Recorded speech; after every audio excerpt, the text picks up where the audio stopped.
এগুলো হচ্ছে আমাদের গাছের তেঁতুল। আর তেঁতুল অনেকদিন সংরক্ষণের জন্য কিভাবে রাখতে হয়, তেঁতুলগুলো খোসা ছাড়িয়ে অনেকদিন রোদ্রে শুকাবেন। এরকম হয়ে গেলে, কালো কালো হয়ে গেলে হাতে লাগছে না, এরকম হাতে লেগে গেলে কাটতে পারবেন না। হাতে যখন লাগবে না, আর হাতে লাগে না, তখন এগুলো থেকে বিচিগুলো আলাদা করতে হবে।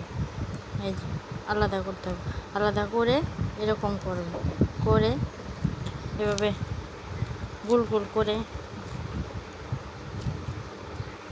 সরিষার তেল দিয়ে মাখিয়ে তারপর বক্সের মধ্যে রাখলে অনেক দিন থাকবে, পোকা ধরবে না।